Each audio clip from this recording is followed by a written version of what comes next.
যে আলেম কোরআন এবং সুন্নাহ পড়ে, কোরআন সুন্নাহ মানে, ও কোনোদিন রাষ্ট্রদ্রোহী, জঙ্গির দেশদ্রোহী হতে পারে না। ওর চাইতে বড় মানবতাবাদী দুনিয়াতে আর কেউ হতে পারে না। দেখেন নেতাদের অবস্থা কি দাঁড়াবে, অর্থনীতিবিদদের অবস্থা কি দাঁড়াবে।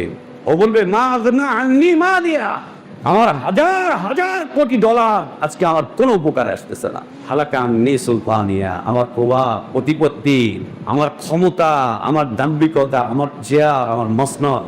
ও বলবে হালাকা আন্নি সুলতানিয়া, আমার রাজত্ব শেষ হয়ে গেল, আমার সব শেষ হয়ে গেল, কিছুই তো নাই, আমি ফকির মিসকিন, ফকির মিসকিন। আল্লাহ বলবেন ধরো ওকে, বাঁধো, আর ওকে নিক্ষেপ করো জাহান্নামে। আর আল্লাহকে বলবেন যুক ইন্নাকা আনতাল আজিজুল কারীম। এই নেতা, এই প্রভাবশালী, এই জনপ্রিয়, এই অর্থবিত্ত প্রভাব প্রতিপত্তি, ওয়া তুমি দুনিয়াতে অনেক বড় কিছু ছিল না, না ওইটার স্বাদ এখন গ্রহণ করতে থাকো। ব্যাস শুরু, স্বাদ গ্রহণ করা, ক্ষমতার স্বাদ জাহান্নামে, টাকার স্বাদ জাহান্নামে, প্রভাবের স্বাদ জাহান্নামে, প্রতিপত্তির স্বাদ জাহান্নামে। আল্লাহ বলবেন না গ্রহণ করো, নাও। এই কাফের ব্যক্তির মৃত্যুর সময় তাকে তার এই হালাতটুকু শুধুমাত্র তুলে ধরা হয়। ও তখন আবেদন করতে থাকে, আল্লাহ কিছু সময় দেন, আল্লাহ সিদ্ধান্ত হবে না, এই করবো সে করবো, হবে না। ইন্না ওর জন্য বারজাখী জীবন শুরু হয়েছে। ও তখনই সাথে সাথে ছোটাছুটি করতে থাকে আর বলতে থাকে, আমি বাঁচতে চাই, আমি বাঁচতে চাই, আমি বাঁচতে চাই, আমাকে বাঁচাও, বাঁচাও, বাঁচাও।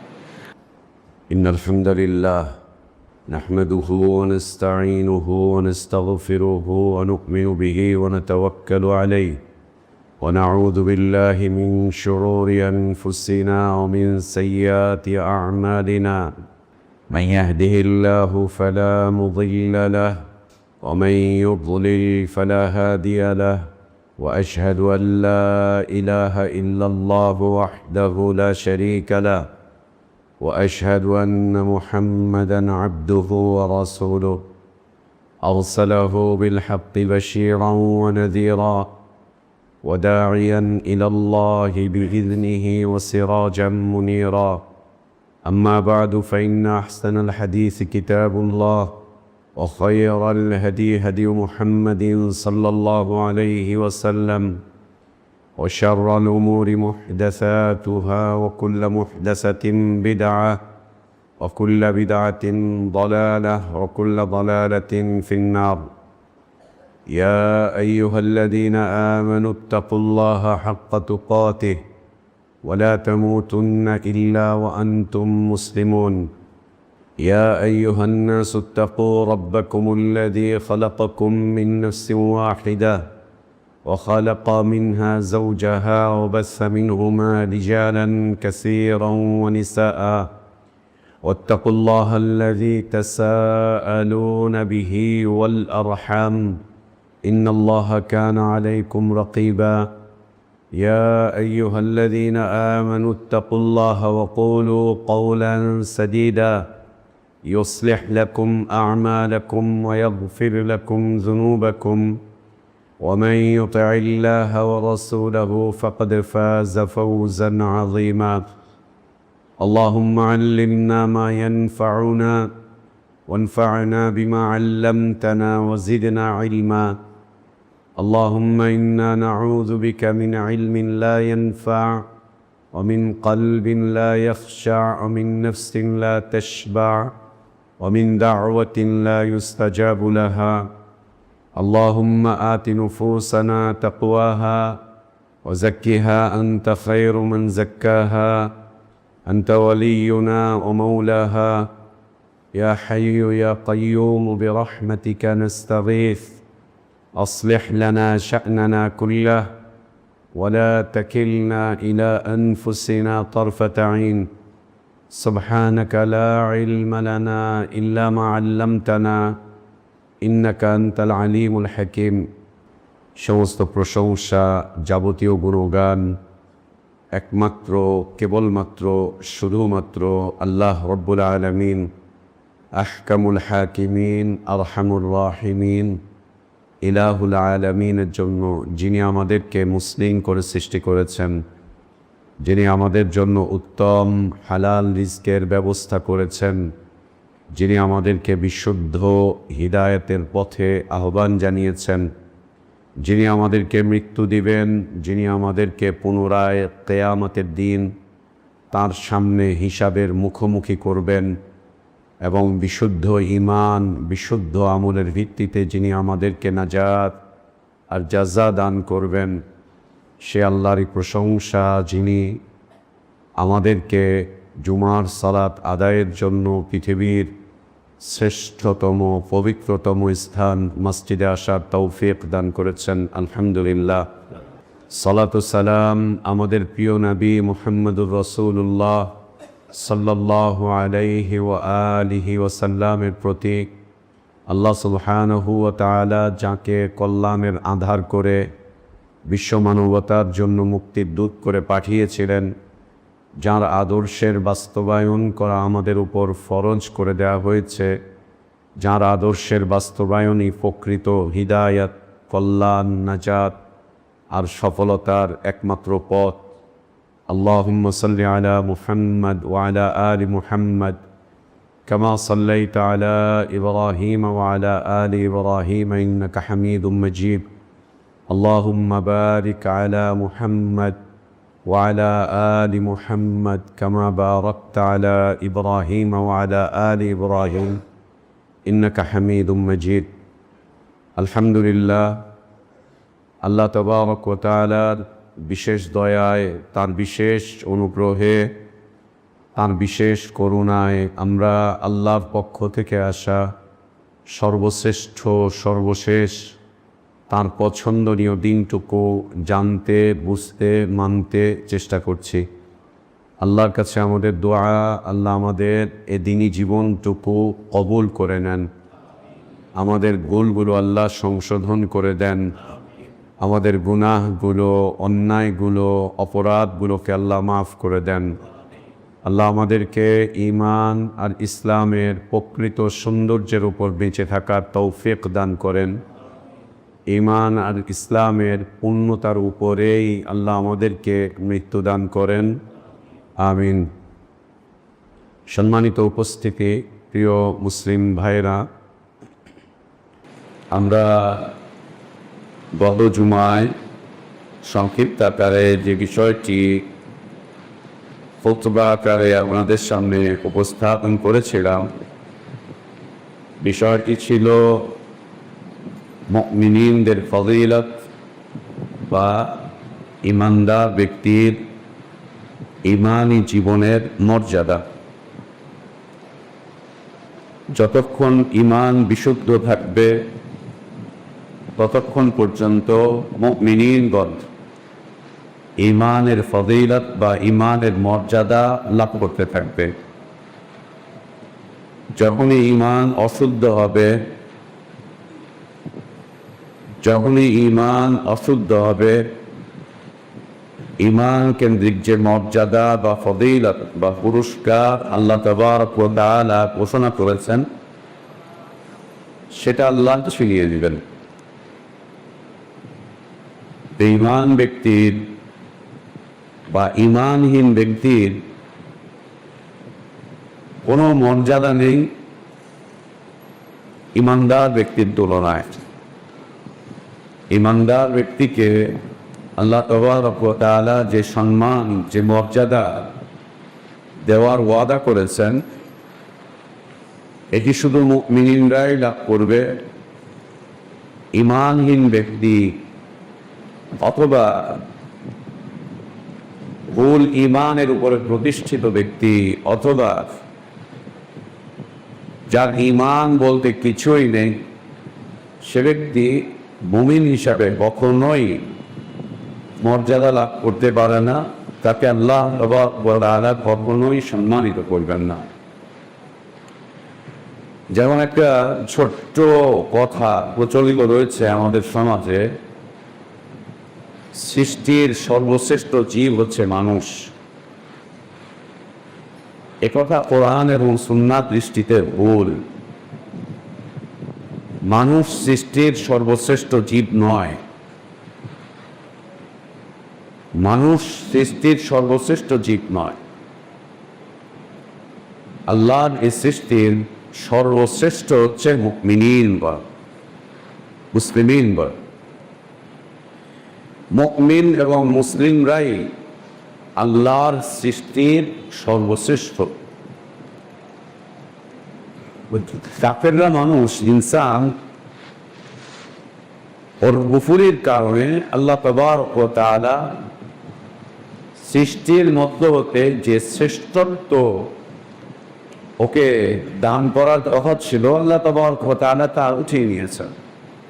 আল্লাহ নিজেই বলছেন, ইন্নাল্লাযীনা কাফারু মিন আহলিল কিতাবি ওয়াল মুশরিকিনা ফী নারি জাহান্নাম খালিদিনা ফিহা। নিশ্চয়ই যারা কুফরি করে, কাফের অর্থাৎ ঈমানবিহীন জীবনযাপন করে, ঈমানহীন জীবনযাপন করে, যার ঈমান বলতে কিছুই নেই, সে যেই হোক না কেন, আহলে কিতাবের লোক হোক অথবা মুশরিক,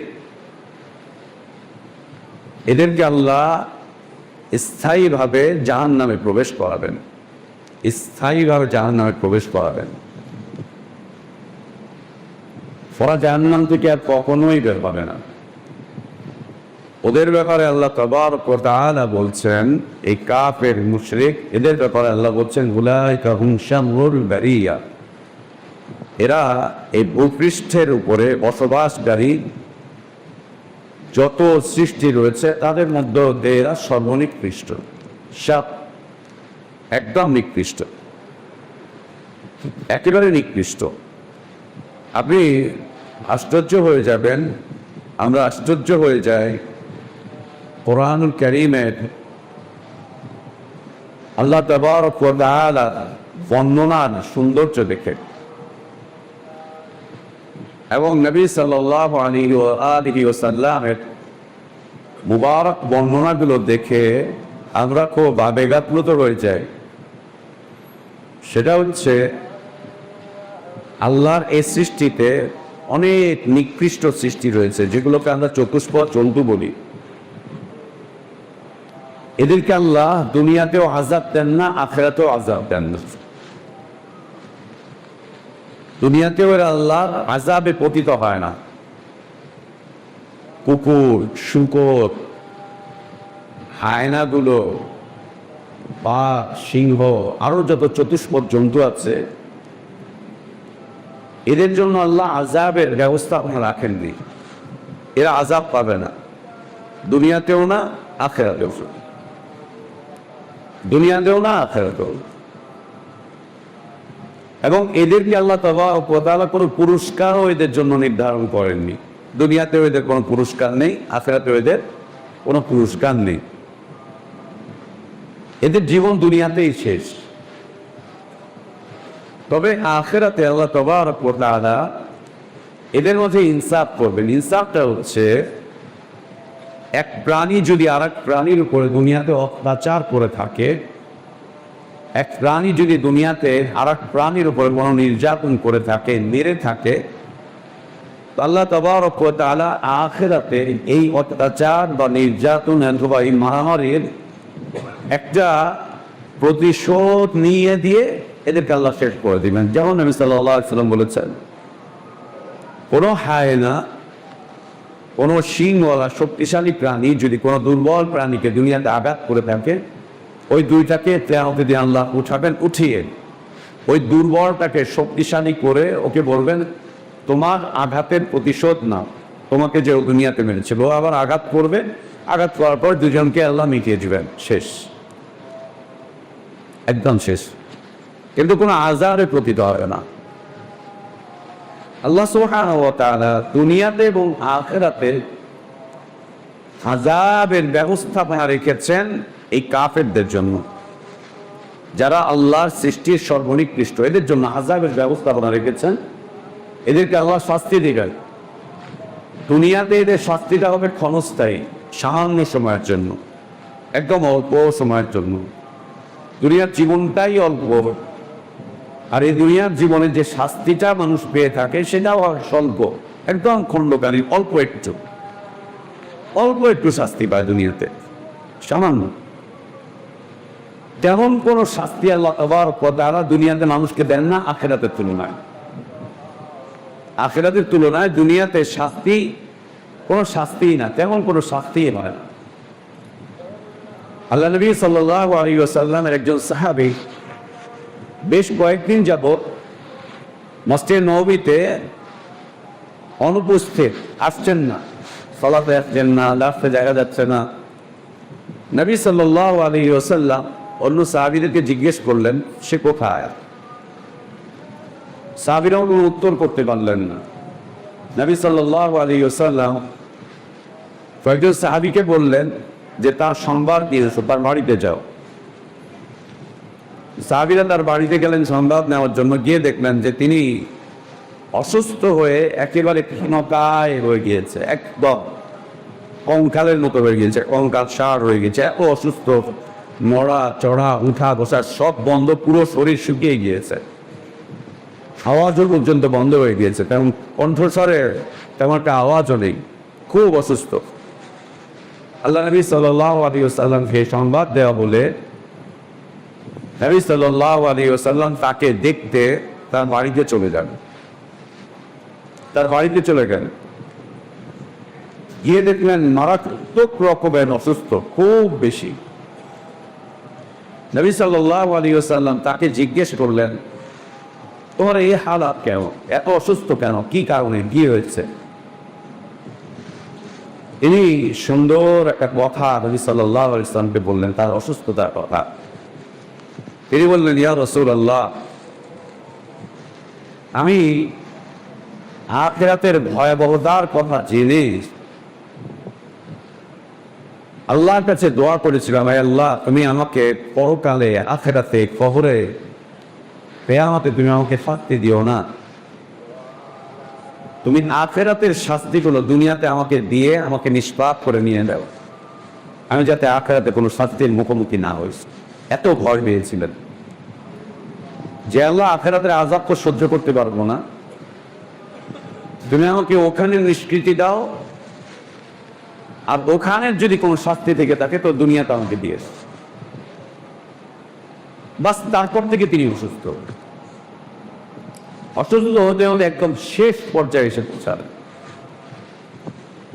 নড়া চড়া উঠা বসা সব বন্ধ হয়ে গিয়েছে। নবী সাল্লাল্লাহু আলাইহি ওয়াসাল্লাম আর এই কথা শুনে চমৎকার করে বললেন সুবহানাল্লাহ, দুনিয়াতে কি এই সাধ্য কারো আছে? অর্থাৎ আল্লাহ দুনিয়ার মানুষের মাঝে এরকম ক্ষমতা সাধ্য সৃষ্টিগতভাবেই দেননি যে আখিরাতের আযাব দুনিয়াতে ভোগ করতে পারবে, সম্ভব না একদম। যেমন আখিরাতের একটা শাস্তি, জাহান্নামীকে আল্লাহ যখন জাহান্নামে ফেলবেন পুরো শরীর পুড়ে একদম কয়লা হয়ে যাবে, একদম কয়লা হয়ে যাবে। সাথে সাথে আল্লাহ তাবারক ওয়া তাআলার আদেশে আবার নতুন আকৃতি লাভ করবে, আবার পুড়তে থাকবে, পুড়তে পুড়তে পুড়তে পুড়তে আবার কয়লার মতো হয়ে যাবে, আবার আল্লাহর আদেশে, আবার আল্লাহর আদেশে ও আবার নতুন আকৃতি লাভ করবে। এইভাবে চলতেই থাকবে, চলমান, অনন্তকাল চলমান থাকবে, বন্ধ আছে। আল্লাহ তাবারক ওয়া তাআলা বলছেন কুল্লামা নাদিজাত জুলুদুহুম বাদদালনাহুম জুলুদান গায়রাহা লিয়াযুকুল আযাব। পুড়তে পুড়তে পুড়তে পুড়তে মনে হবে যেন একদম শেষ হয়ে গিয়েছে, আর তো কিছু নেই, কি পড়বে, ছাই আর পুরার কি আছে, কয়লার পুরার কি আছে। আল্লাহ বলছেন নাদিজাত জুলুদুহুম বাদদালনাহুম জুলুদান গায়রাহা, পুড়তে পুড়তে শেষের দিকে চলে যাবে, আবার শুরু, আবার শেষ হবে, আবার শুরু দিকে, শেষের দিকে যাবে, শেষ হবে না, আবার নতুন করে আকৃতি লাভ করবে। আবার কেন হবে যা? আল্লাহ বলছেন লিয়াযুকুল আযাব, যাতে করে ও শাস্তির স্বাদ ভোগ করতে পারে, শাস্তির একটা স্বাদ যাতে ও লাভ করে, যে শাস্তি কি জিনিস বুঝো, বোঝো শাস্তি কি জিনিস, বোঝো শাস্তি কি জিনিস, শাস্তির স্বাদ যেন লাভ করতে পারে। এভাবে চলতে থাকে, ও নিরাশ হয়ে হতাশ হয়ে আত্মচিৎকার করে আল্লাহকে ডাকতে থাকবে, আল্লাহকে বলতে থাকবে, আয় আল্লাহ আমাদের ব্যাপারে একটা ফাইনাল সিদ্ধান্ত আপনি দিয়ে দেন, আর সহ্য করতে পারছি না, একদম যেন ফাইনাল হয়ে যায়, একবারে শেষ করে দেন, একবারে মিটিয়ে দেন, একদম মাটি হয়ে যায়। আল্লাহ ওদের কোনো কথার উত্তরই দিবেন না। আল্লাহ সামিয়া, আল্লাহ শুনবেন, কিন্তু আল্লাহ কোনো জবাব দিবেন না। ও আবারও বলবে, আবারও বলবে, আবারও বলবে, বলতে বলতে বলতে বলতে একটা পর্যায়ে ও নিরাশ হয়ে যাবে, আর কত বলবো। আল্লাহ জবাব দেন, আল্লাহ জবাব দেন। ও হতাশ হয়ে যাবে, নিরাশ হয়ে যাবে, হতাশ নিরাশ হয়ে জাহান্নামের দারওয়ান, জাহান্নামের যে সিকিউরিটি গার্ড, তাকে ও বলবে, ইয়া মালিক লিয়াকদি আলাইনা, এই মালিক তুমি তোমার রবকে একটু বলো না, তোমার রব তোমার কথা তো শুনবে, তুমি তোমার রবকে একটু বলো আমাদের ব্যাপারে, যেন তোমার রব একটা সিদ্ধান্ত দিয়ে দেন। আর পারছি না, আর পারছি না, একটা সিদ্ধান্ত দিয়ে দেন, একটা সিদ্ধান্ত দিয়ে দেন। তখন জাহান্নামের প্রহরী সিকিউরিটি গার্ড তাকে বলবেন,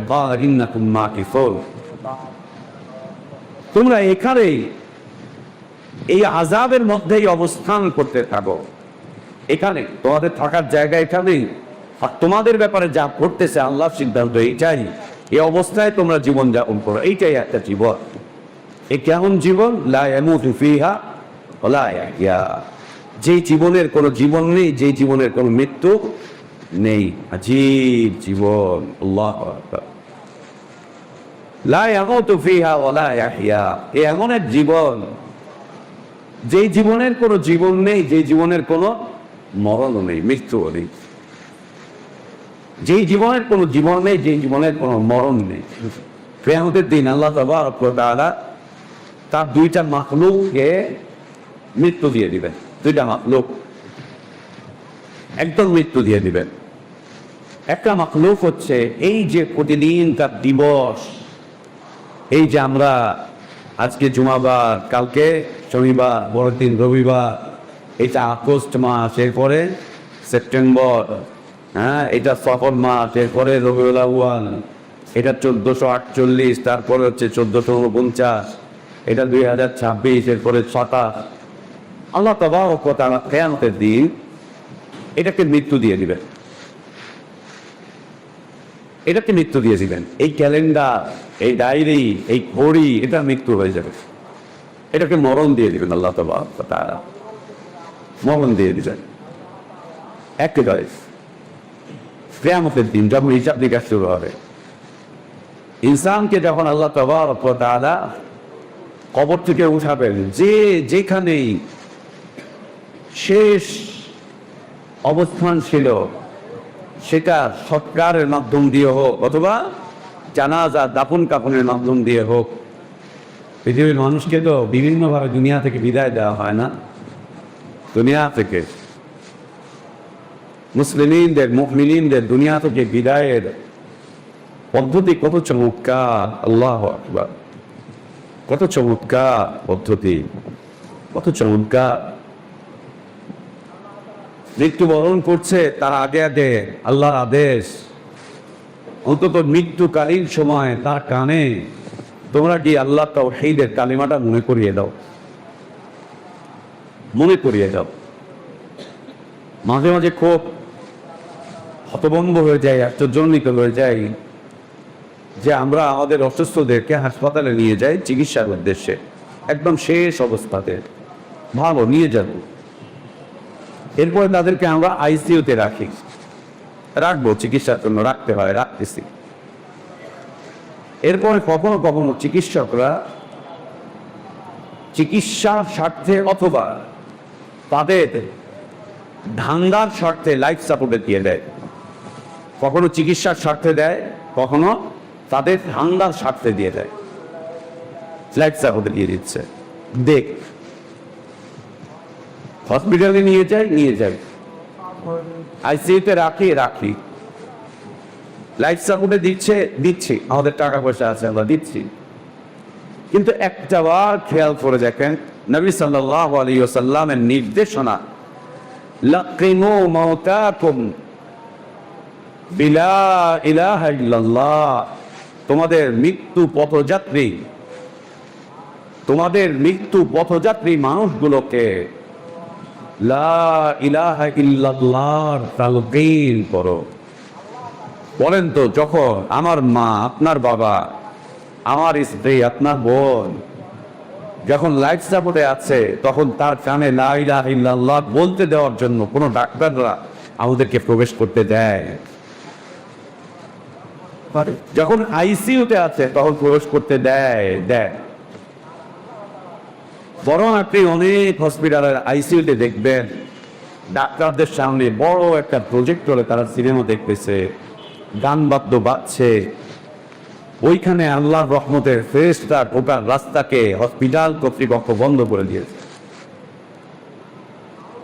কোনোভাবেই আল্লাহ আমাদের সবাইকে ইবাদত করেন, আমাদেরকে যেন লাইফ সাপোর্ট পর্যন্ত যাওয়া না লাগে, আমাদেরকে যেন আইসিইউ পর্যন্ত যাওয়া না লাগে। আল্লাহ আমাদেরকে হেফাজত করেন। ওইখানে গেলে পরে এই বিশাল একটা ক্ষতি আমাদের পর্যন্ত এসে পৌঁছাবে। সেটা হচ্ছে যে মৃত্যুর আগে তওবা করা, ইস্তেগফার করা, মৃত্যুর আগে ওসিয়ত করা এবং মৃত্যুর আগে লা ইলাহা ইল্লাল্লাহ তালকিন পাওয়া থেকে আমরা মাহরুম হয়ে যাব। একদম মাহরুম হয়ে যাব, আমরা একদম মাহরুম হয়ে যাব। আপনাকে 5-7 মিনিটের জন্য একটা অ্যাপ্রন পরিয়ে আপনার আত্মীয়কে দেখতে দিবে, তাও দূর থেকে, কোনো কথা বলতে পারবেন না, দূর থেকে তাকিয়ে দেখে আপনি চলে আসছেন। না, ওর চিকিৎসা চলছে একজন অমুসলিমের হাতে, ওর চিকিৎসা চলছে। সেই অমুসলিম কি আপনাকে আমাকে লা ইলাহা ইল্লাল্লাহ বলবে?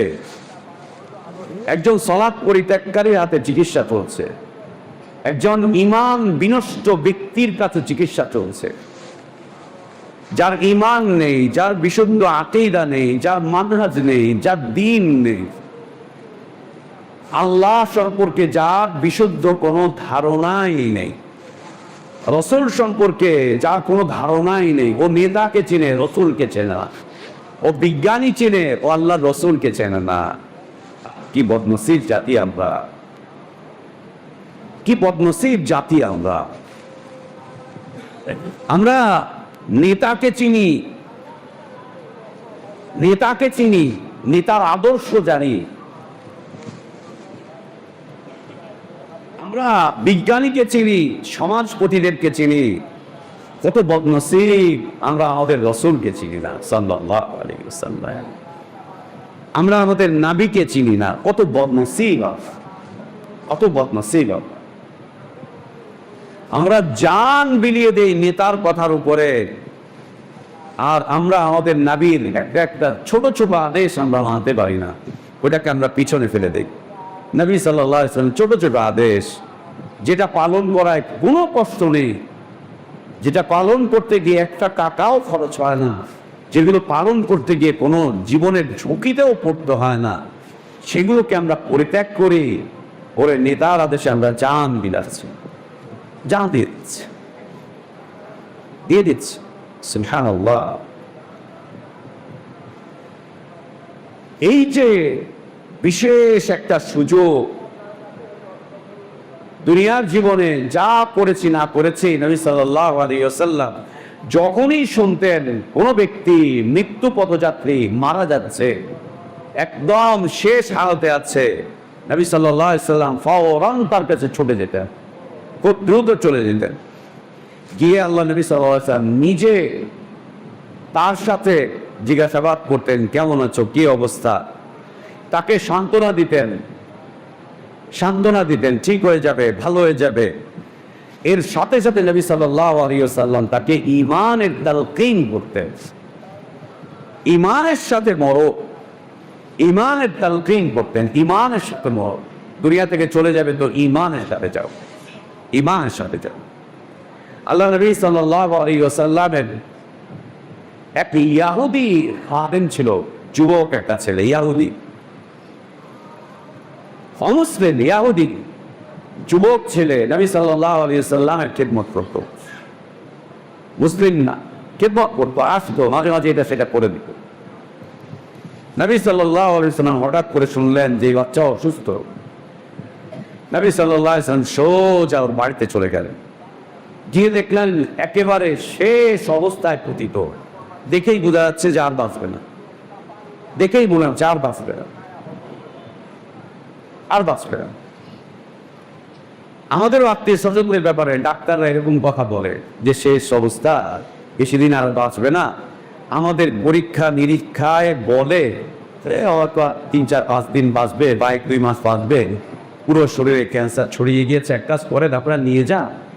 নিয়ে যাওয়ার সময় কি বলে, এই যে কদিন আছে এই ওষুধগুলো দিবেন 1 নাম্বার, 2 নাম্বার তার খেদমত করে দিয়ে, 3 নাম্বার সে যা খেতে চায় তাকে ওটা খেতে দিয়ে, যা খেতে চায় দুনিয়ার এই জীবনে মরে যাবে, যেটা যেটা খেতে চায় ওকে ওটা খাইয়ে দেন।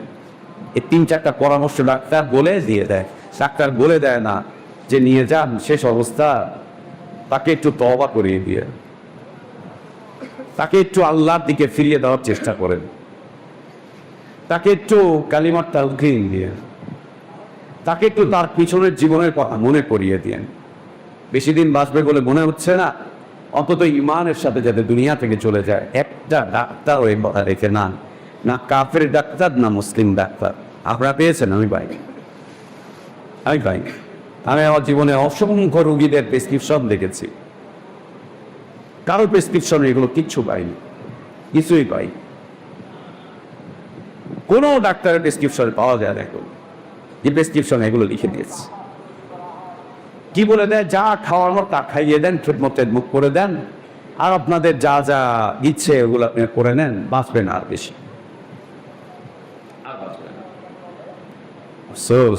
সুবহানাল্লাহ।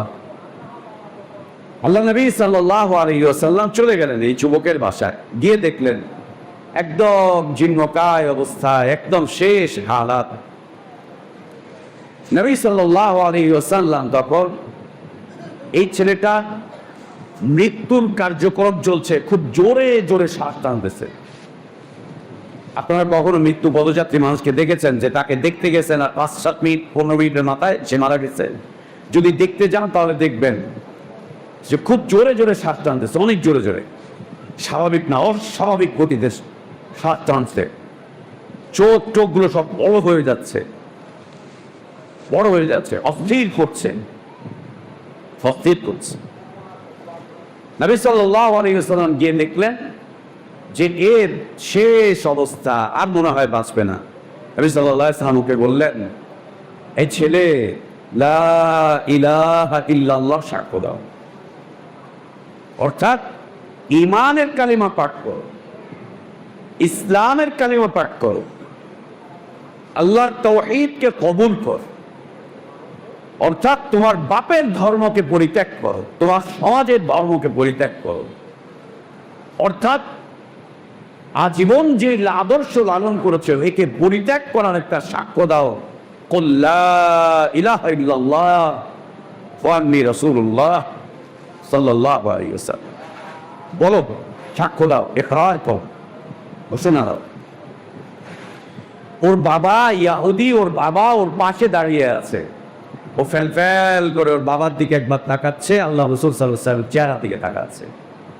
বাপ কোনো কথা বলে না, বাপ ইহুদি, ছেলে ইহুদি। মৃত্যুর আগে নবী সাল্লাল্লাহু আলাইহি ওয়াসাল্লাম এই অবস্থায় এসে ওকে ইসলামের কালিমা সাক্ষ্য দিতে বলছেন, ঈমানের কালিমা সাক্ষ্য দিতে বলছেন, আল্লাহর দ্বীনকে কবুল করার কথা বলছেন, তাওহীদের কালিমার কথা ওকে মনে করিয়ে দিচ্ছেন। ওকে যেই ফিতরাতের উপরে, যেই নেচারের উপরে আল্লাহ সৃষ্টি করেছেন, ওই নেচারের কথা মনে করিয়ে দিয়ে বলছেন, ওই নেচারের সাক্ষ্য প্রদান করুন, ওই ফিতরাতের সাক্ষ্য প্রদান করুন। ও ফ্যাল করে নবী সাল্লাল্লাহু আলাইহি ওয়াসাল্লাম দিকে তাকিয়ে আছে, ওর বাবার দিকে একবার তাকাচ্ছে, সিদ্ধান্তহীনতায় ভুগতেছে। কিন্তু নবী সাল্লাল্লাহু আলাইহি ওয়াসাল্লাম ওর কাছে খুব প্রিয় ব্যক্তি, আল্লাহ নবীর কাছে যেতেন। আপনি বলে রেখেন, কোন একজন কাফের আপনার কাছে আসে, আপনার ফুড ফরমায়েশ মেনে দেয়, আপনার যে একটু কাজ টাজ করে দেয়, বেতন টেতন ছাড়া এমনিতেই, আপনার বাড়ির পাশে একজন অমুসলিম, ও মাঝে মাঝে আপনার কাছে আসে, এসে আপনার কিছু কাজ করে দেয়, আপনার সাথে সঙ্গ দেয়। আর আমরা কি করি, এই অবস্থায় যদি কেউ আসে, ওরে বিড়ি খাইতে দেই, না আমিও খাই তুইও খা, ওরে দিয়ে বিড়ি আনাই, ওরে দিয়ে গাঁচা আনাই, ওরে দিয়ে আকাম কুকাম যা আছে সব করে। ইন্না লিল্লাহ, ইন্না লিল্লাহ। এটা আমার আপনার জন্য কত বড় একটা সুযোগ। আমার পাশের বাড়িতে একজন মুসলিম, ও আসে আমার কাছে, ওকে ইসলামের দাওয়াত দেওয়া কত বড় একটা সুযোগ। ও আপনার প্রতি আকৃষ্ট বা আপনাকে ভালো জানে বলেই আপনার কাছে আসে, আর আপনি এটাকে আকাম কুকামের মক্ষণ জায়গা ক্ষেত্র মনে করে ওকে দিয়ে ওর ধর্মের উপরে ওকে টিকিয়ে রাখছেন, ওকে দিয়ে আরো অপকর্ম করাচ্ছেন। ও কোনোদিন ফিরে না। আল্লাহ নবী সাল্লাল্লাহু আলাইহি ওয়াসাল্লামের উপর অনেক কাফির মুশরিক আঘাত করেছে। নবী সাল্লাল্লাহু আলাইহি ওয়াসাল্লামকে অনেক কাফির মুশরিক তিরস্কার করেছে। অনেক কাফির মুশরিক নবী সাল্লাল্লাহু আলাইহি ওয়াসাল্লামের বিরুদ্ধে অবস্থান নিয়েছেন, যুদ্ধ করেছে। কিন্তু অনেক কাফির মুশরিক এমনও ছিল যারা নবী সাল্লাল্লাহু আলাইহি ওয়াসাল্লামকে প্রচন্ড রকম ভালোবাসতেন। কাফের কিন্তু প্রচন্ড ভালোবাসতেন।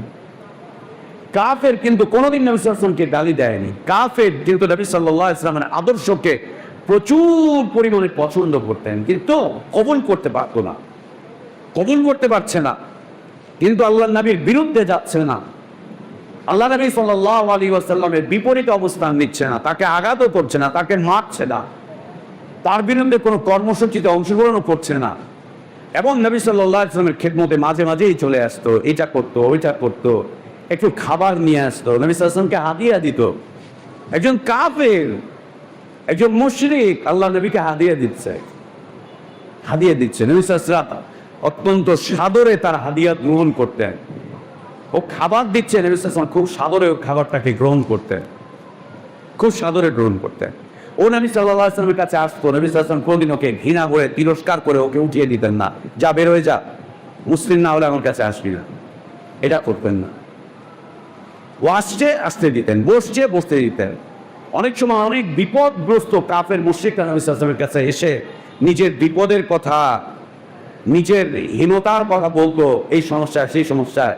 আল্লাহ নবী সাল্লাল্লাহু আলাইহি ওয়াসাল্লাম যার পর নাই চেষ্টা করতেন ওকে ওই সমস্যা থেকে উত্তরণ করার জন্য। আমরা তো ওদের বাড়িঘর দখল করি, তাই না? ওদের জায়গা দখল করি, তাই না? সুবহানাল্লাহ। ওদের বাড়িঘর দখল করি, ওদের জায়গা দখল করি, ওদের প্রতিষ্ঠান দখল করি, ওদেরকে তাড়িয়ে দেই, এই একটা সুযোগ দাঁড়িয়ে দেই। আল্লাহ নবী সাল্লাল্লাহু আলাইহি ওয়াসাল্লাম কোনদিন করেননি, সাহাবীদেরকেও বলেননি, কোনোদিন বলেননি, কোনোদিন করেননি।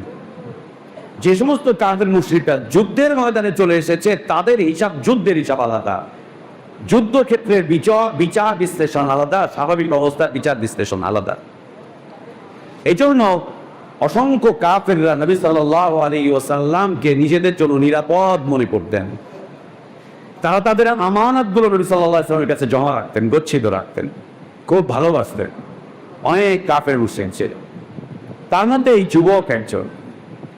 আল্লাহ নবী সাল্লাল্লাহু আলাইহি ওয়াসাল্লাম বলেন, ইয়া রাজুল কুল লা ইলাহা ইল্লাল্লাহ, এই ছেলে, এই যুবক, আল্লাহ তাওহীদের কালিমাকে কবুল করো, বাগদাদার ধর্মকে পরিত্যাগ করো, আজীবন যা করেছো ওটাকে ছেড়ে দাও, শেষ সময়, শেষ সুযোগ, মুমিন হও, ইসলাম কবুল করো, আমাকে রাসূল হিসাবে মেনে নাও। ও আবারও ফেল করে ওর বাপের দিকে তাকাচ্ছে, আল্লাহ নবী সাল্লাল্লাহু আলাইহি ওয়াসাল্লামের দিকে তাকাচ্ছে। নবী সাল্লাল্লাহু আলাইহি ওয়াসাল্লাম বলতে থাকলেন, এই যুবক বলো, এই যুবক কবুল করো। একটা পর্যায়ে ওর বাবা ওর উপরে দয়াদ্র হলো, ওর বাবা ওর উপরে দয়াদ্র হলো। শেষ মুহূর্তে এসে ওর বাবা ওকে বলছে, আতে আবুল কাসিম, আতে আবুল কাসিম, আবুল কাসিম যা বলছে তা মেনে নাও, তা কবুল করো। তুমি আবুল কাসিমের কথায় স্বীকৃতি দাও, অর্থাৎ তুমি লা ইলাহা ইল্লাল্লাহ পাঠ করো, আমার কোনো অভিযোগ নেই, আমার কোনো বারণ নেই, তুমি মুসলিম হয়ে যাও। বাবা অনুমতি দিয়ে দিল। এই ছেলে সাথে সাথে ওর চেহারায় আনন্দের ঝিলিক চলে আসলো, মৃত্যুর আগে আগে আনন্দের ঝিলিক, হাস্যোজ্জ্বল হয়ে গেল ওর চেহারা, হাস্যোজ্জ্বল হয়ে গেল। প্রত্যেক মুমিন ব্যক্তি ঠিক মৃত্যুর সময় যখনই মালাকুল মউত তার রূহটা কবজ করে, ও তখন আনন্দিত হয়, খুশি হয়ে যায়। কেন? আমি এখন আল্লাহর কাছে চলে যাব, আমি এখন আমার রবের কাছে চলে যাব, এই পচা দুনিয়া ছেড়ে আমার আল্লাহর কাছে আমি চলে যাব। এই গন্ধ জায়গা ছেড়ে আমি আমার আল্লাহর কাছে চলে যাব, আল্লাহর কাছে চলে যাব। দুনিয়ার কোনো গেজগেজানি পেনপেনানি আর আমাকে কোনোদিন ডিস্টার্ব করবে না, আমি আমার আল্লাহর কাছে চলে যাব। এবং প্রত্যেক মুমিনকে ঠিক মৃত্যুর পূর্বক্ষণে আল্লাহর পক্ষ থেকে আদিষ্ট হয়ে মালাইকা তাকে তার জান্নাত, মৃত্যুর পরে তার থাকার জায়গা তার কাছে একটা সিনারি আকারে তুলে ধরেন, এই যে মৃত্যুর মাধ্যম দিয়ে তুমি এখানে চলে যাবা। প্রত্যেক মুমিনকে তুলে ধরেন, এই যে মৃত্যুর মাধ্যম দিয়ে তুমি এখানে চলে যাবা, এটা তোমার জায়গা, এটা আল্লাহ তোমার জন্য নির্ধারণ করে রেখেছেন। অতএব আসো, আল্লাহর জান্নাতের দিকে চলো। তখন খুশি হয়ে যায়, চেহারায় আনন্দ চলে আসে, আনন্দের ঝিলিক উঠে যায় যে আমি জান্নাতে চলে যাচ্ছি। ঠিক বিপরীতে প্রত্যেক কাফের ব্যক্তিকে মৃত্যুর আগে আল্লাহর আদেশে মালাইকা ওর জাহান্নাম, মৃত্যুর পরে থাকার জায়গা তুলে ধরে, ভয়াবহতা দেখতে পায়, সিনারি আকারে তার কাছে তুলে দেওয়া হয়।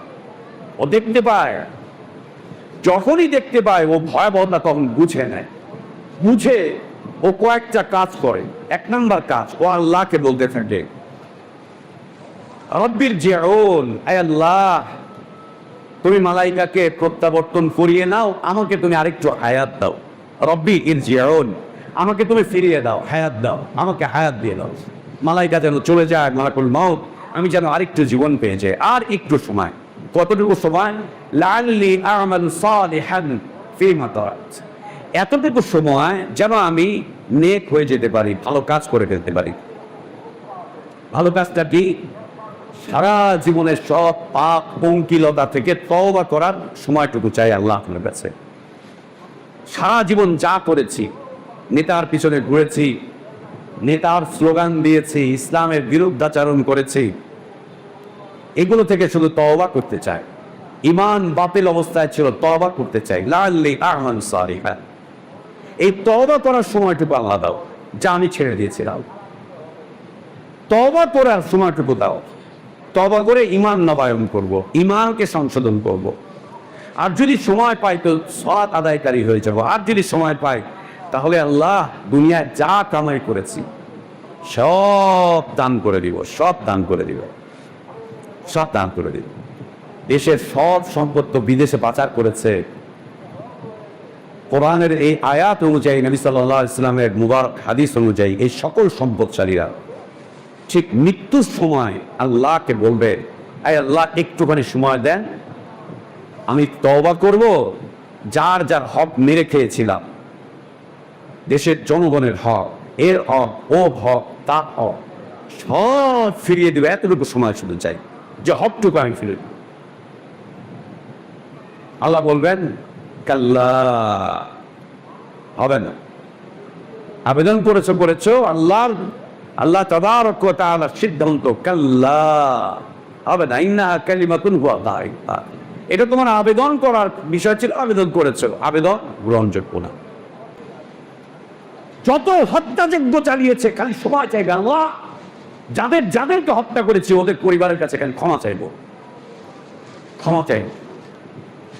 হবে না, আল্লাহ সুযোগ দিবেন। যত মন্দির নির্মাণ করেছে আর খানকা দরগা নির্মাণ করেছে, ওইগুলো থেকে নিষ্কৃতির জন্য আল্লাহর কাছে সময় চাইবে। আল্লাহ একটা মুহূর্ত সময় দাও, ওইটা থেকে বের হয়ে আসবো, ওইটা থেকে বের হয়ে আসবো। আল্লাহ বিশ্বাস করেন, এখনো সুযোগ। মুসল্লিবৃন্দ, আপনাদেরকে বলছি, এখনো সুযোগ। তওবা করেন, নাম কাটান, সব দল থেকে নাম কাটান, সব দল থেকে নাম কাটান। সম্পর্ক ছিন্নের ঘোষণা করেন, সব কিছুর সাথে সম্পর্ক ছিন্নের ঘোষণা করে আল্লাহর সাথে সম্পর্ক জোড়ার জন্য চেষ্টা করেন। মসজিদে এসে পড়ে থাকেন, ক্লাবে, পার্টি অফিসে অনেক সময় কাটিয়েছেন, মসজিদে এসে কাটান, আল্লাহ এসে কাটান। নেতার জীবনী নিয়ে অনেক চর্চা করেছেন, এখন মসজিদে এসে কোরআন নিয়ে একটু বসেন, আল্লাহর কালামের চর্চা করেন। বিশ্বাস করেন, মৃত্যুর আগে সুযোগ পাবেন, একদম সুযোগ পাবেন। কেউ পায়নি, কোন ফেরাউন সুযোগ পায়নি, কোন নমরুদ সুযোগ পায়নি, এরাও পাবে না। কেন? ক্ষমতার মোহ এদেরকে চতুর্দিক থেকে পরিবেষ্টন করে রেখেছে। 70 বছর পার হয়ে গেছে জীবন, 80 বছর পার হয়ে গিয়েছে, এখনো লোভ থামে না। ক্ষমতার মসনদের লোভ এখনো পারে না, আকাঙ্ক্ষার লোভ এখনো হৃদয় থেকে যায় না, মূর্তি পূজার কবর পূজার লোভ এখনো হৃদয় থেকে যায় না। কেন? ওটা করতে পারলেই একটা কিছু হতে পারবো, একটা কিছু পাবো, লোভ এখনো যায় না। শয়তান চতুর্দিক থেকে লোভ দিয়ে পরিবেশটা হবে। প্রত্যেক মুমিনকে তার মৃত্যুর পরের স্থান দেখিয়ে দেওয়া হয়, প্রত্যেক কাফেরকে তার মৃত্যুর পরের স্থান দেখিয়ে দেওয়া হয়। মুমিন আনন্দিত হয়, চলে যাওয়ার জন্য ও প্রস্তুত হতে থাকে, তখন তার জান বের হওয়া এত সহজ হয়। নবী সাল্লাল্লাহু আলাইহি ওয়াসাল্লাম বলছেন, ভরা কলসির পানি ভরা একটা কলসি, ওটাকে কাত করে দিলে যেমন পানিটা আপনা আপনি বের হয়ে চলে যায়, কোনো বাধা পড়ে না, আপনি আপনি পানি, কলসি ভরা এক পানি কাট করে দেওয়ার পরে আপনা আপনি আস্তে করে পানি বের হয়ে যায়। মুমিনের রোহটা ওইভাবে আস্তে করে বের হয়ে আল্লাহর কাছে চলে যায়। আল্লাহ আমাদেরকে এমন মৃত্যু দান করেন, সৌভাগ্যের মৃত্যু দান করেন, ইমানের মৃত্যু দান করেন। ভাইয়া, ইমানের মৃত্যু পেতে হলে দুনিয়ার এই যে এখন সময় পাচ্ছেন না, একটু ইমান সংশোধন করেন। ওই পীর মুরিদি ইমান বাদ দেন, ওই খানকার দরগার ইমান বাদ দেন, ওই রাজনীতির ইমান বাদ দেন, ওই সমাজপতি হওয়ার ইমান বাদ দেন, ওই লুটপাট জুলুম অত্যাচারের ইমান ওইটাকে বাদ দেন, ওইটাকে বাদ দেন।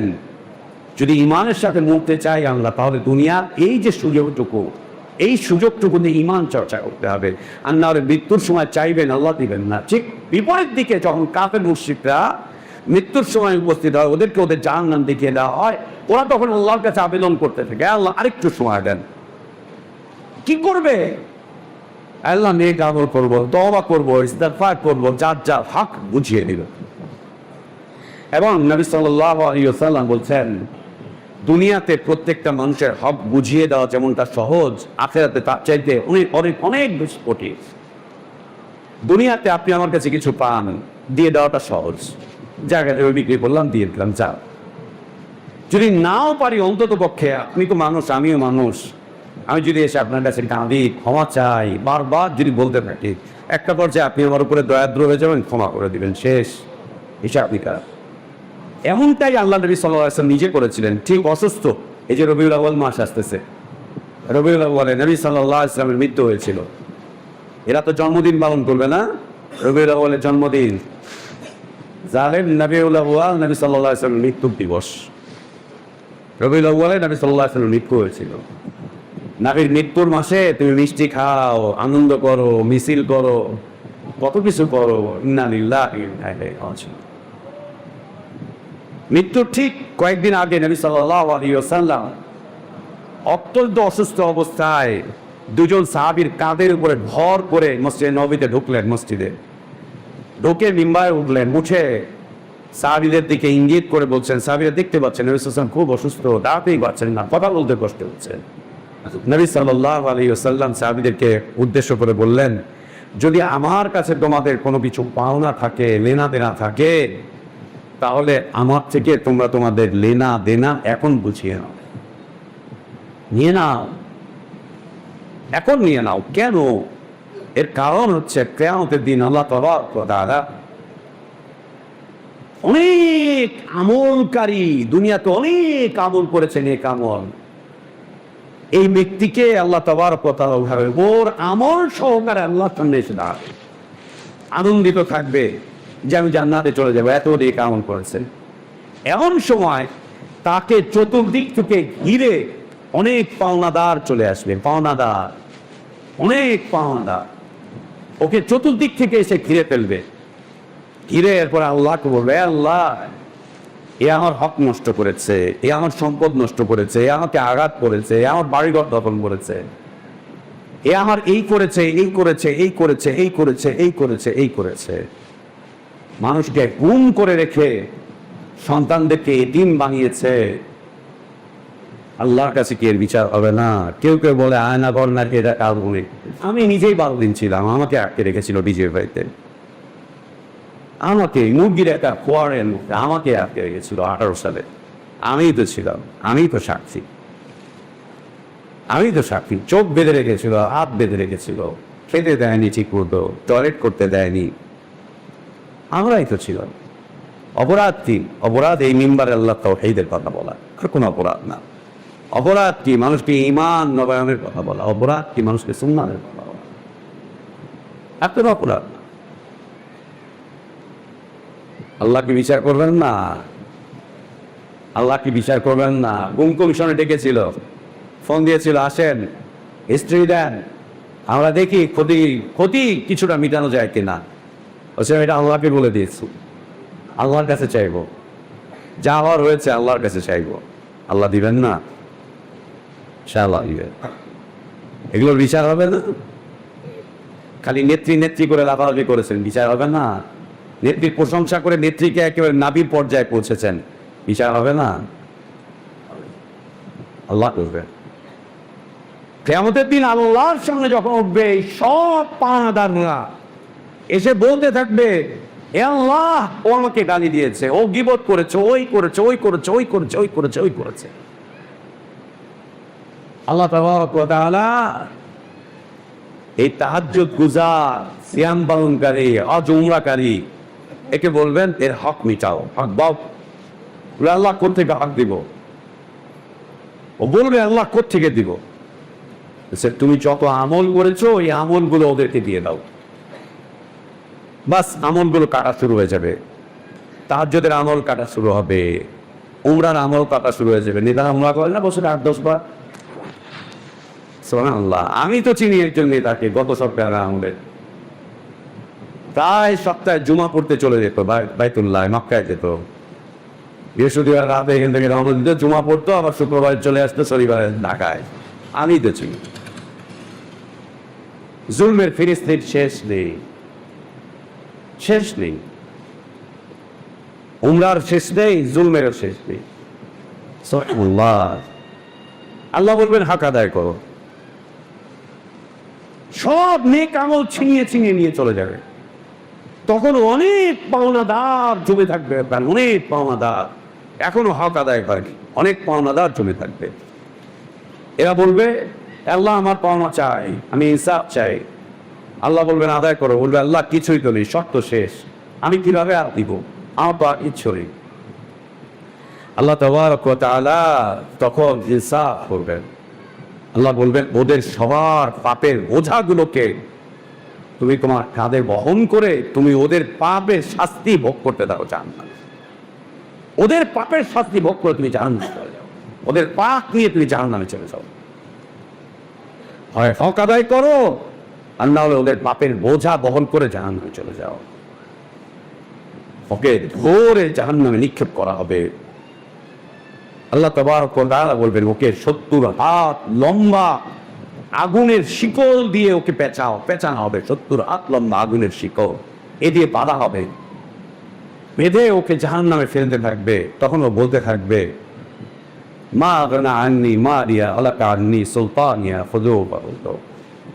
দেখেন নেতাদের অবস্থা কি দাঁড়াবে, অর্থনীতিবিদদের অবস্থা কি দাঁড়াবে। ও বলবে, মা আগনা আন্নি মারিয়া, আমার হাজার হাজার কোটি টাকা আজকে আমার কোনো উপকারে আসতেছে না, আমার হাজার হাজার কোটি ডলার আজকে আমার কোনো উপকারে আসতেছে না। হালাকা আন্নি সুলতানিয়া, আমার প্রভাব প্রতিপত্তি, আমার ক্ষমতা, আমার দাম্ভিকতা, আমার চেয়ার, আমার মসনদ, খালি বলেছে ধরো কয়েক হাজার নিরপরাধ মানুষকে আসামি বানিয়ে দেওয়া হয়েছে এক রাতে। খালি বলছে জঙ্গিবাদ নির্মূল করো, হাজার হাজার আলেমকে ধরে নিয়েছে জেলে পুরে দেওয়া হয়েছে যে জঙ্গি উত্থান করতে দেওয়া। আমার কোনদিন জঙ্গি হতে পারে নাকি? আমার কোনদিন জঙ্গি হতে পারে নাকি? আমার কোনদিন রাষ্ট্রদ্রোহী দেশদ্রোহী হতে পারে নাকি? মিল করলা যে আলেম কোরআন এবং সুন্নাহ পড়ে, কোরআন সুন্নাহ মানে, ও কোনদিন রাষ্ট্রদ্রোহী জঙ্গির দেশদ্রোহী হতে পারে না। ওর চাইতে বড় মানবতাবাদী দুনিয়াতে আর কেউ হতে পারে না। ধরো জুলুম করো, হাঁটু ভেঙে দাও, কোমর ভেঙে দাও, এই করো সেই করো। সুবহানাল্লাহ সুবহানাল্লাহ। জেল থেকে বের হয়ে যাতে আর কোনোদিন এই মিম্বারে ঠিক কথা বলতে না পারে, ইনজেকশন পুশ করে দাও, ইনজেকশন পুশ করে দাও। জি, এগুলো সাক্ষী আমরা। ও বলবে হালাকান্নি সুলতানিয়া, আমার রাজত্ব শেষ হয়ে গেল, আমার সব শেষ হয়ে গেল, কিছুই তো নাই, আমি ফকির মিসকিন। ফকির মিসকিন। আল্লাহ বলবেন ধরো ওকে, বাঁধো, আর ওকে নিক্ষেপ করো জাহান্নামে। আর আল্লাহকে বলবেন যুক ইন্নাকা আনতাল আজিজুল কারীম। এই নেতা, এই প্রভাবশালী, এই জনপ্রিয়, এই অর্থবিত্ত প্রভাব প্রতিপত্তি, ওয়া তুমি দুনিয়াতে অনেক বড় কিছু ছিল না, না ওইটার স্বাদ এখন গ্রহণ করতে থাকো। ব্যাস শুরু, স্বাদ গ্রহণ করা, ক্ষমতার স্বাদ জাহান্নামে, টাকার স্বাদ জাহান্নামে, প্রভাবের স্বাদ জাহান্নামে, প্রতিপত্তির স্বাদ জাহান্নামে। আল্লাহ বলবেন না, গ্রহণ করো। নাও, এই কাফের ব্যক্তির মৃত্যুর সময় তাকে তার এই হালাতটুকু শুধুমাত্র তুলে ধরা হয়। ও তখন আবেদন করতে থাকে, আল্লাহ একটু সময় দেন, আল্লাহ সিদ্ধান্ত হবে না, এই করবো সে করবো, হবে না। ইন্না তাই ওর জন্য বারজাখী জীবন শুরু হয়েছে। ও তখনই সাথে সাথে ছোটাছুটি করতে থাকে আর বলতে থাকে, আমি বাঁচতে চাই, আমি বাঁচতে চাই, আমি বাঁচতে চাই, আমাকে বাঁচাও, বাঁচাও, বাঁচাও। আমার একেবারে গাছের এক আত্মীয়, আমাদের রক্তের, আমার বংশের একজন বড় নেতা ছিল। রাতে হঠাৎ করে কয়েকদিন যাবত খুব অসুস্থ, কিডনি দুইটাই ড্যামেজ, শরীরে ক্যান্সার ছড়িয়ে গিয়েছে। নেতৃত্ব এবং ক্ষমতার মুখ কি জিনিস। ও আইসিইউতে, ওই দিন আমাদের এলাকায় একটা কমিটি গঠন হচ্ছে রাজনৈতিক দলের। ও আইসিইউ থেকে ডাক্তারের কাছে অনুনয় বিনয় করে বের হয়েছে, মঞ্চে এসে উপবিষ্ট হয়েছে। কেন? ও যদি না থাকে ওর নামটা কমিটি থেকে বাদ পড়ে যাবে। বের হয়ে এসে ওই কমিটিতে ওর নাম রেখে এরপরে আবার ও চলে গিয়েছে আইসিইউ থেকে, আবার ডায়ালিসিস করছে। এর কয়েকদিন পরেই মারা যাচ্ছে। রাতে 2:30টার সময় ফোন দিচ্ছে, ফোন দিয়ে আমাকে বলছে, বাইরে আমি বাঁচতে চাই, আমার বাঁচা, বাইরে আমি বাঁচতে চাই, আমার বাঁচা। আমি তখন ঢাকার বাইরে অন্য জায়গায়, সে ভাই আমি বাঁচতে চাই, আমাকে বাঁচা, বাঁচা, বাঁচা। ভাই কি হচ্ছে? আমি বাঁচতে চাই, মরতে চাই না, আমি বাঁচতে চাই, বাঁচতে চাই, বাঁচতে চাই, বাঁচা। এর একটু করে 20-25 মিনিট পরে আবার ফোন করা আসলো।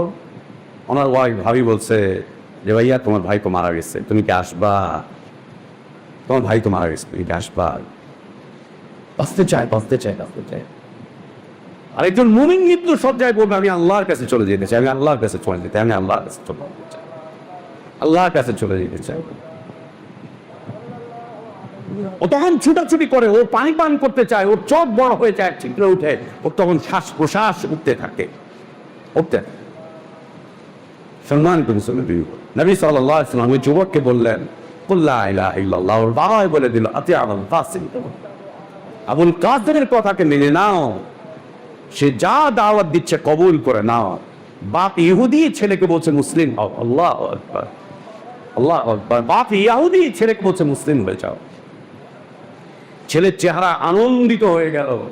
ও নবী সাল্লাল্লাহু আলাইহি ওয়াসাল্লামকে ইসলামের কালিমা পাঠ করে শোনালেন। ও বলল, আশহাদু আল্লা ইলাহা ইল্লাল্লাহ। এই বলার সাথে সাথে নবী সাল্লাল্লাহু আলাইহি ওয়াসাল্লাম ঘর থেকে বের হয়ে আসতেছেন। এমন সময় বাড়ির লোকজন চিৎকার করে উঠলো, ছেলে মারা গেছে। এই কথা বলছে আর তারপরেই মালাকুল মউত তাকে নিয়ে চলে গিয়েছে। তারপর ওই নবী সাল্লাল্লাহু আলাইহি ওয়াসাল্লাম তখনও বাড়ি থেকে বের হয়ে আসতে পারেননি, তখনও বাড়ির এরিয়া দিল। চিল্লা পাল্লা আওয়াজ শুনলেন, আল্লাহ নবী সাল্লাল্লাহু আলাইহি ওয়াসাল্লাম বুঝলেন যে বাচ্চাটা মারা গেছে। আল্লাহ নবী সাল্লাল্লাহু আলাইহি ওয়াসাল্লাম সাথে সাথে আল্লাহর প্রশংসা করে বললেন, ওই আল্লাহর প্রশংসা যিনি আমার মাধ্যম দিয়ে একটা যুবককে, একটা প্রাণকে জাহান্নাম থেকে আজাদ করে আল্লাহ জান্নাতের দিকে নিয়ে চলে গেলেন। ইমানদার ব্যক্তির মৃত্যু, ইমানদার ব্যক্তির মৃত্যু, ইমানদার ব্যক্তি। সুবহানাল্লাহ, সম্মানের উপস্থিতি। ইমানদার ব্যক্তি হচ্ছে দুনিয়ার শ্রেষ্ঠ জীব, মানুষ শ্রেষ্ঠ জীব, তা ইমানদার ব্যক্তি শ্রেষ্ঠ জীব। মানুষকে আল্লাহ অন্য প্রাণীর চাইতে সুন্দর করে সৃষ্টি করেছেন, এটা আল্লাহ নিজেই বলছেন। লাকাদ খালাকনাল ইনসানা ফি আহসানি তাকওয়িম। আল্লাহ সুন্দর করে সৃষ্টি করেছেন। এই সৃষ্টির মধ্যে সর্বশ্রেষ্ঠ হচ্ছেন মুমিনরা। এই সৃষ্টির মধ্যে সর্বশ্রেষ্ঠ হচ্ছেন মুমিনরা, সর্বোত্তম হচ্ছেন মুমিন। এটা মুমিনদের দুনিয়ার জীবনের ঈমান, দুনিয়ার ঈমানি জীবনের ফজিলত বা মর্যাদা। আল্লাহ আমাদেরকে ঈমান চর্চা করে ঈমানের হালাতে দুনিয়াতে বেঁচে থাকার তৌফিক দান করেন। ঈমান চর্চা করতে করতে আল্লাহ আমাদেরকে দুনিয়া থেকে বিদায় নেওয়ার তৌফিক দান করেন। আল্লাহ আমাদেরকে এই অবস্থাতেই দুনিয়া জীবন যাপন করার তৌফিক দান করেন, যেন আমরা আমাদের আল্লাহর উপরে সন্তুষ্ট থাকি, আল্লাহ যেন আমাদের উপরে সন্তুষ্ট হয়ে যান। আর এর উপরেই যেন আল্লাহ আমাদেরকে মৃত্যু দান করেন। মৃত্যুর এপারে থাকবে দুনিয়া, ওপারে থাকবে আল্লাহর জান্নাত, জান্নাতুল ফিরদাউস। আল্লাহ সেই ধরনের মৃত্যু আমাদেরকে বরণ করার তৌফিক দান করেন। আমিন।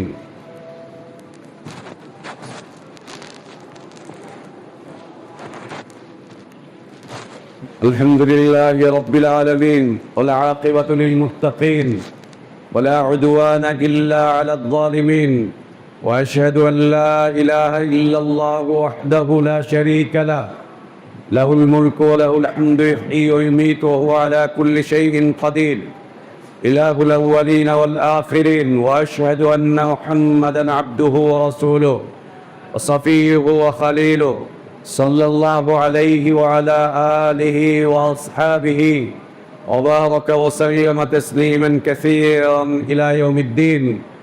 اللهم أصلح لنا ديننا الذي هو عصمة أمرنا، وأصلح لنا دنيانا التي فيها معاشنا، وأصلح لنا آخرتنا التي إليها معادنا، واجعل الحياة زيادة لنا في كل خير، والموت راحة لنا من كل شر.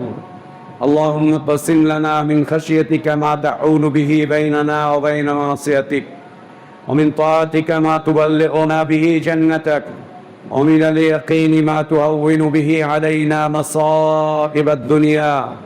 متعنا اللهم بأسماعنا وأبصارنا وقواتنا أبدا ما بقيتنا، واجعله الوارث منا، واجعل ثأرنا على من ظلمنا، وانصرنا على من عادانا، ولا تجعل مصيبتنا في ديننا. اللهم لا تجعل مصيبتنا في ديننا، اللهم لا تجعل مصيبتنا في ديننا، ولا تجعل الدنيا أكبر همنا، ولا مبلغ علمنا، ولا إلى النار مصيرنا. اللهم لا تسلط علينا بذنوبنا من لا يخافك فينا ولا يرحمنا. اللهم ربنا آتنا في الدنيا حسنة، وفي الآخرة حسنة، وقنا عذاب النار. اللهم ربنا اغفر لنا ذنوبنا وإسرافنا في أمرنا، وثبت أقدامنا، وانصرنا على القوم الكافرين. ربنا اغفر لنا ذنوبنا، وكفر عنا سيئاتنا، وتوفنا مع الأبرار. عباد الله رحمكم الله، إن الله يأمركم بالعدل والإحسان وإيتاء ذي القربى، وينهى عن الفحشاء والمنكر والبغي، يعظكم لعلكم تذكرون. فاذكروا الله العظيم الجليل يذكركم، واشكروه على نعمه يزدكم، ولذكر الله أكبر، الله يعلم ما تصنعون.